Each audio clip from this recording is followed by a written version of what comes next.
안녕하세요. 여기는 주다방이고요. 저는 웹소설 작가 이정은입니다.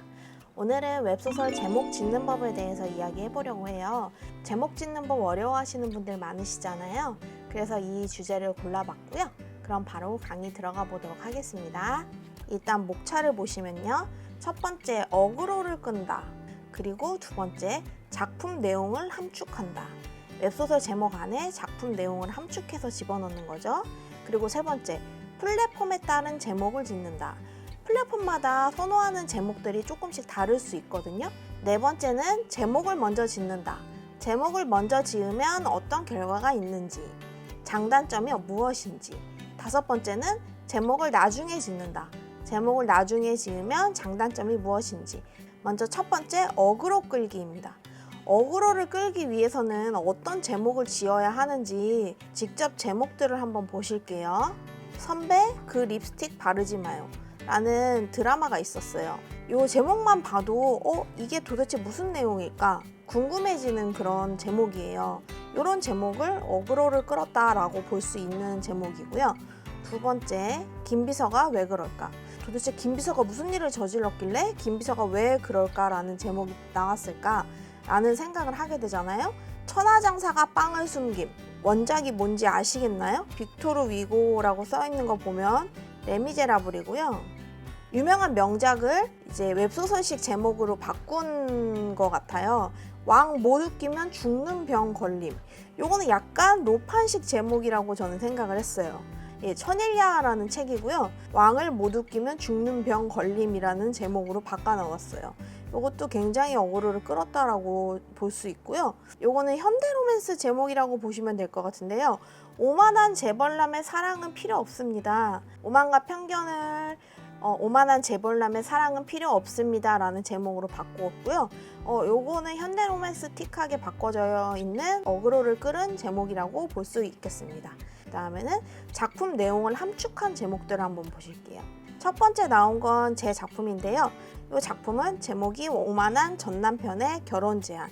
이 제목만으로도 작품의 내용을 대충 알 수 있어요. 아, 이 사람의 성격이 오만하구나. 이 사람이 전남편이구나. 그리고 전남편이 또 결혼을 제안하는구나.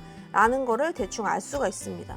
그래서 이렇게 작품 내용을 함축하는 것도 제목으로 괜찮은 방법이고요. 제가 너무 좋아하는 작품인데요. 이 작품 같은 경우도 관계성을 똑똑하게 보여주죠. 이 남자가 얼마만큼 이 여자를 울릴 것인지, 얼마만큼 빌게 만들 것인지, 이제 이 작품의 내용을 대충 상상할 수 있는 그런 제목이라고 볼 수 있어요. 결혼계약. 이 두 사람의 결혼이 계약 결혼으로 이루어졌다라는 내용을 정확하게 알 수가 있죠. 그래서 이것도 작품 내용을 함축한 제목이다라고 그렇게 보실 수 있습니다. 플랫폼에 따른 제목에 대해서 이야기해 보려고 해요. 플랫폼마다 우리가 좀 선호하는 제목들이 조금씩 다를 수 있거든요. 월간 스테디셀러에서 눈에 띄는 제목들을 좀 정리를 해봤는데요. 그 중에서도 시리즈와 카카오 페이지에서는 어떤 단어들이 겹치는지 보시면 될 것 같고요. 일단 처음에 네이버 시리즈 먼저 보실게요. 네이버 시리즈 보시면 결혼, 부부, 계약, 남편, 아내, 욕망, 유혹, 비서, 처음 이런 단어가 줄을 이뤘다고 보실 수 있어요. 그리고 카카오 페이지도 사실 크게 다르지 않아요. 결혼, 오빠, 계약, 야한, 남편, 아내, 비서, 이혼, 남자 이런 단어가 줄을 이뤘다고 보시면 되고요.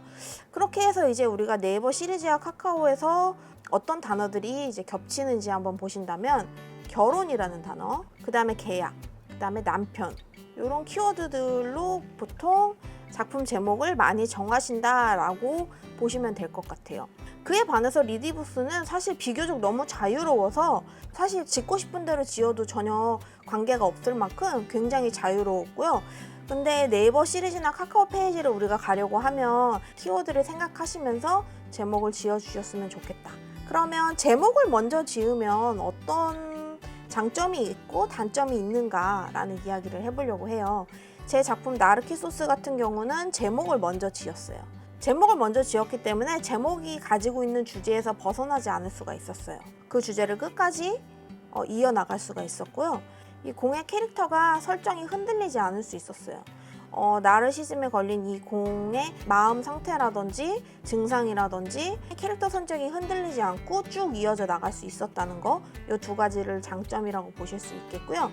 단점이라고 한다면 제목 안에 갇힐 수가 있겠죠. 더 좋은 방향성의 글이 나올 수가 있는데 나르키소스라는 제목을 이미 지어놨기 때문에 이 제목 안에서 다른 방향성으로 갈 수가 없는 단점이 있고요. 이제 이 일러스트를 만들 때 타이포를 먼저 제작을 해버리거든요. 근데 제목을 정해서 타이포를 이미 제작을 해버린 후라서 그래서 제목을 바꾸기도 어려웠습니다, 사실. 다음 장 한번 보실게요. 제목을 나중에 지었을 때 장단점을 이야기해 보려고 해요. 오만한 전남편의 결혼 제안, 이건 역시 제 작품인데요. 맨 마지막에 작품을 다 써놓고 제목을 지었는데 이거에 대한 장단점을 한번 생각해 보면 좋은 제목을 고민할 수가 있어요.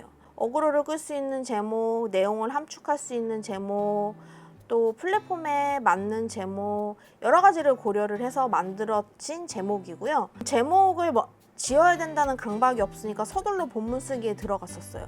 굉장히 긴 회차 수임에도 불구하고 굉장히 빠르게 이야기를 써 나갔던 기억이 있고요. 그렇지만 이제 단점으로는 제목이 없는 글을 쓰고 있다는 불안감이 있어서 자꾸만 제목을 한편으로 고민을 하게 되더라고요. 그리고 마지막으로 이야기의 방향성이 조금 흔들릴 수가 있습니다.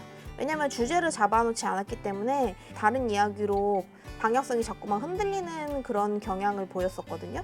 그래서 내가 지금 쓰고 있는 방향이 맞는 방향인지 아닌지를 쓰면서 계속 고민을 했었던 것 같아요. 이렇게 정리를 할 수가 있겠고요.